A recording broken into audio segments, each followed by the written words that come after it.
ఇక మనం రెండవ భాగంలోనికి వెళ్ళిపోదామా.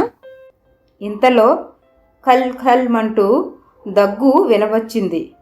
ఆ దగ్గుకి ఆ అమ్మాయి అబ్బాయి జాగ్రత్త వహించి ఒకరికి ఒకరు దూరంగా జరిగి ఎవరి పనిలో వారు మునిగిపోయారు.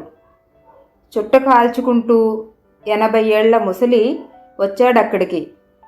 అనుమానంగా అమ్మాయిని అబ్బాయిని చూశాడు. తర్వాత అతను పనిలో పడ్డాడు. అదంతా గమనించి తానెట్టి పరిస్థితుల్లో ఈ సత్రంలో ఉండకూడదనుకున్నాడు రామయ్య. ఆ మాటే వ్యాపారులకు చెప్పాడు. నేను పక్క సత్రంలో పడుకుంటాను అన్నాడు. నీ ఇష్టం అన్నారు వ్యాపారులు. రామయ్య పక్క సత్రంలో బస చేశాడు. భోంచేసి పడుకున్నాడక్కడ. అర్ధరాత్రి గుసగుసలు వినవస్తే లేచి కూర్చున్నాడు.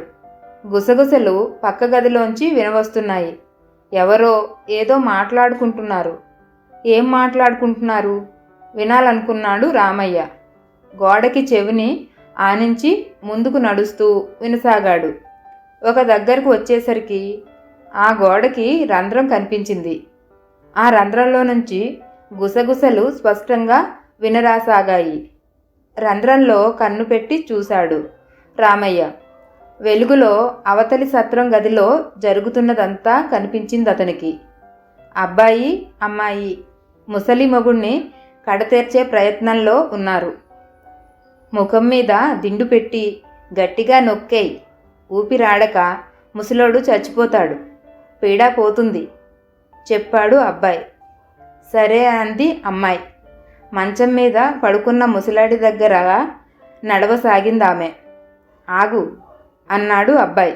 ఆగింది అమ్మాయి. ఇదిగో ఇక్కడ ఈ గోడకి రంధ్రం ఉంది. ఈ రంధ్రంలోంచి అవతల సత్రం గది నుంచి ఎవరు చూసినా ప్రమాదం. అందుకని నేనిక్కడ ఈ రంధ్రానికి అడ్డంగా నిలుచుంటాను. అప్పుడు నీ పని నువ్వు కాని అన్నాడు అబ్బాయి. రంధ్రానికి వీపున ఆంచి అడ్డుగా నిల్చున్నాడు. అటు గదిలో ఏం జరుగుతున్నది కనిపించకుండా పోయింది రామయ్యకు. అన్యాయాన్ని ఎదుర్కోవాలి, న్యాయాన్ని బతికించాలి అనుకున్నాడు రామయ్య. మలలో దాచిన చాకు తీశాడు. రంధ్రంలో దానిని జొనిపాడు. రంధ్రానికి అడ్డంగా నిల్చున్న అబ్బాయి చొక్కాను ఆ మేరకు గుండ్రంగా కత్తిరించాడు. ఆ గుడ్డముక్కను అందుకుని జాగ్రత్త చేశాడు. తెల్లారింది. ముసలాడు చనిపోయాడు. అది సహజ మరణం కాదు, హత్య అని ఆ హత్య చేసింది రాత్రి సత్రంలో దిగిన వ్యాపారులని అబ్బాయి అమ్మాయి నమ్మబలికేసరికి వ్యాపారులు ముగ్గురిని స్థానిక రక్షక భటులు కారాగారంలో నిర్బంధించారు. తెల్లారితే ప్రయాణించాలనుకున్నారు. చిత్రంగా కారాగారం పాలయ్యారు అనుకున్నాడు రామయ్య.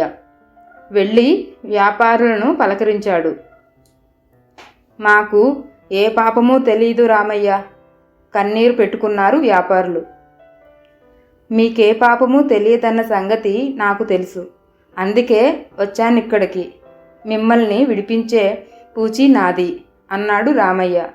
చేతిలోని అబ్బాయి చొక్కా గుడ్డ ముక్కను ఓసారి చూసి రక్షకభట అధికారిని కలిశాడు. రాత్రి జరిగిందంతా అతనికి వివరించాడు. సాక్ష్యంగా తన దగ్గర ఉన్న గుడ్డ ముక్కను చూపించాడు రామయ్య. అసలు హంతకుల్ని పట్టుకొని అమాయకులైన వ్యాపారులను విడుదల చేశారు భటులు. హంతకుల్ని పట్టించినందుకు రామయ్యకు 2 బంగారు వరహాలు బహుమతిగా ఇచ్చాడు అధికారి. తమను కాపాడినందుకు వ్యాపారులు కూడా రామయ్యకు 2 బంగారు వరహాలు కానుకగా ఇచ్చారు. ఆ 4 గుమ్మడి పండుతోనూ ఇంటికి చేరుకున్నాడు రామయ్య. 3 ఏళ్ళు కష్టపడి 4 బంగారు వరహాలు గుమ్మడి పండు సంపాదించావు. గొప్ప సంపాదన. చూడు నేనెంత సంపాదించానో అన్నది రామయ్య భార్య సీత. దాచిన ముల్లె తెచ్చి విప్పి చూపించింది. ముల్లెలో 25 బంగారు వరహాలు ఉన్నాయి. కళ్ళు విప్పార్చుకుని చూశాడు రామయ్య. ఎక్కడివి అడిగాడు.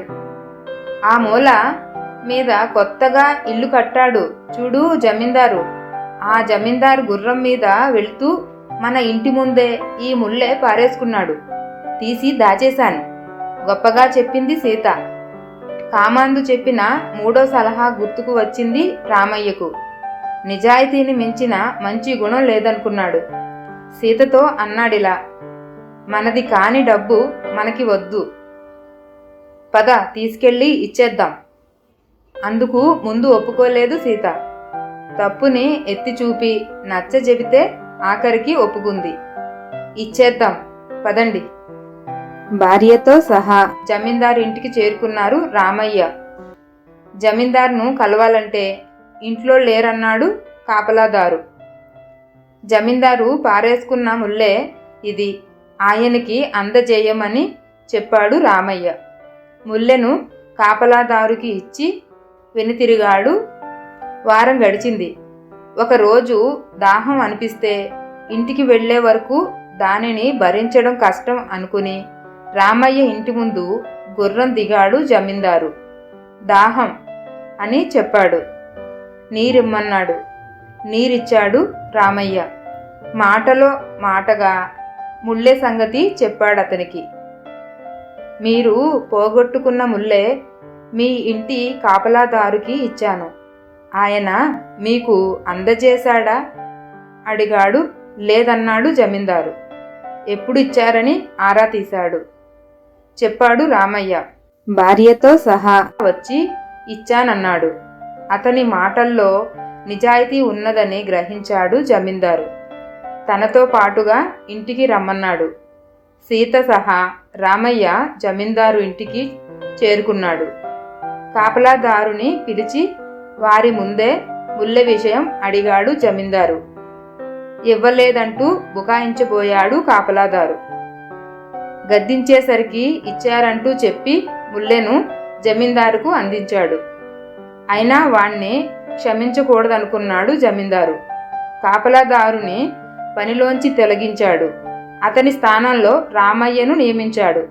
నెలకు 5 వెండి వరహాలను వేతనంగా నిర్ణయించాడు. ఉన్న ఊరిలోనే పని, వేతనంగా 5 వెండి వరహాలంటే సీతారామయ్యల ఆనందానికి అంతు లేకుండా పోయింది. ఇద్దరికీ సంతోషం కలిగింది.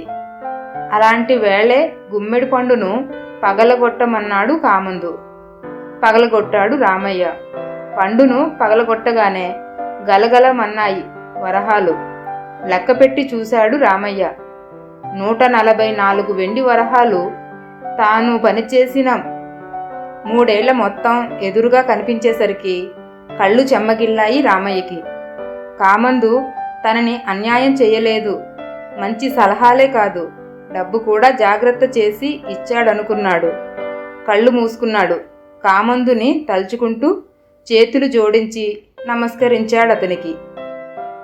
ఈ దర్రా పేదరాశి పెద్దమ్మ కథలలో 3 సలహాలు కదా, బాగుంది కదూ. మరి ఇంకా సబ్స్క్రైబ్ చేసుకోకపోతే వెంటనే చేసుకోండి. ఇలాంటి మరిన్ని కథలతో మళ్ళీ వస్తాను. Bye bye. ఇట్లు శశికళ.